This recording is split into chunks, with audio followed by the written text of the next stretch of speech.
the Artisan Hien. So this is an extra large Hien in the wine red. It is the soft hardness, and it is the Ninja FX version, as you can see by this beautiful side stitching here. So one of the first things I noticed about this pad is, in contrast to a lot of other popular pads, this is a really rough surface. So if I zoom in here, you can see it has like a larger stitch, and it feels a little rough on your skin versus something like the Raiden.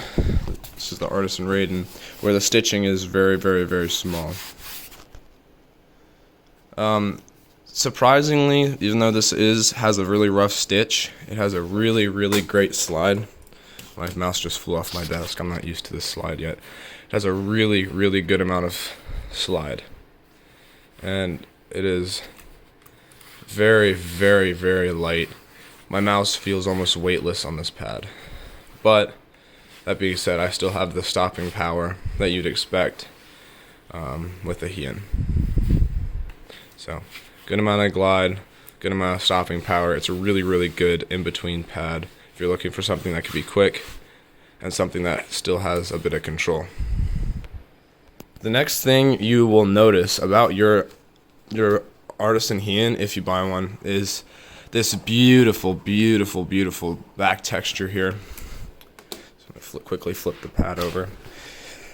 The back is completely rubber, and it might be one of the grippiest things I've ever laid my hands on. It is extremely grippy. I have a hard top desk, a nice hard shiny surface of desk, and I haven't tested this on other surfaces yet, but if you just get it down, it will not move. The thing is literally like super glued to the desk. Like, I can try and make this move. This is literally my best effort at making the pad move. Like, it just won't. It is rock solid. It's not gonna go anywhere. The bottom surface of the Artisan pads is insane. You know, I could probably stick this to my drywall. Okay guys, so I stuck my Hien to the glass door of my backyard. This basically had no effort. I just kind of pushed it up against it and it stuck. That kind of is just a really good example of the power of the rubber coating on the Hien. Okay, so going into a bit more detail about the Hien's glide. This is the G903. It is a very heavy mouse. It doesn't have any weights in it or anything, but it still is about, I think, 125 grams if I'm correct, and it's like air hockey on the Hien. Like I said, it's not as much as like something like the Raiden where like the thing just flies, but it is very quick, you know. This is a quick pad. And it feels very light on this pad. Despite it being 125 grams, it really does feel almost weightless on this pad. Also, this has like shit feet on it, so it's not that. These have like some of the worst quality feet I've ever used. But it still is, it glides. Oh, there goes my other mouse.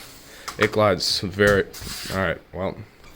Yeah, so I guess in conclusion, this pad is built super well. Looking at like quality control, it is just perfect. This came in and I could not find a single problem with this pad. It came in and it looks like it just came off the factory belt, and it got shipped all the way from Japan, so that's kind of cool. These pads, from what I've heard, can last like 3 years without losing their glide, which is absolutely insane, because a lot of pads with coatings can last up to maybe like a month and then they start to lose their glide. This will last 3 whole years, and despite the pad being $65, if you really look at it as if I want to replace my pad every time it loses its glide, I'd be spending exponentially more money than I would with this sexy Artisan pad. So yeah, in conclusion, buy yourself an Artisan Hien. It is such a good pad. Like, it seriously is one of the best pads I've ever used.